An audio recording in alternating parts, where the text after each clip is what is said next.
नीलम गोऱ्हेंनी तिकिटासाठी पैसे घेतले। शिवसेना उद्धव बाळासाहेब ठाकरे पक्षाचे नेते विनायक पांडेंचा गंभीर आरोप। राऊतानंतर विनायक पांडेंचे गोऱ्हेंवर आरोप। गोऱ्हे आरोपांना उत्तर देणार का, याकडे लक्ष। पुण्यातल्या शिवसेना उद्धव बाळासाहेब ठाकरे पक्षाच्या महिला पदाधिकाऱ्यांची आज मातोश्रीवर तातडीची बैठक। नीलम गोऱ्हेंच्या विरोधातल्या आंदोलनाची दिशा ठरणार।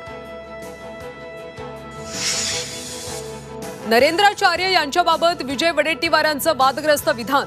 मुंबई, नाशिक, रायगड आणि संभाजीनगरमध्ये तीव्र आंदोलन। वडेट्टीवारांनी माफी मागावी, आंदोलकांची मागणी। एकनाथ शिंदेंच्या बालेकिल्ल्यातल्या ठाण्यात गणेश नाईकांचा जनता दरबार। गणेश नाईक काय बोलणार, याकडे लक्ष।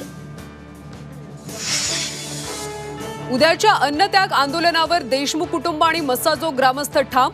पोलीस अधीक्षक आज धनंजय देशमुख आणि मस्साजोग ग्रामस्थ शिष्टमंडळाची भेट घेणार। मुंबईतल्या कोस्टल रोडवर भीषण अपघात। भरधाव टॅक्सीची बंद पडलेल्या ट्रकला धडक। अपघातात टॅक्सीचा चक्काचूर।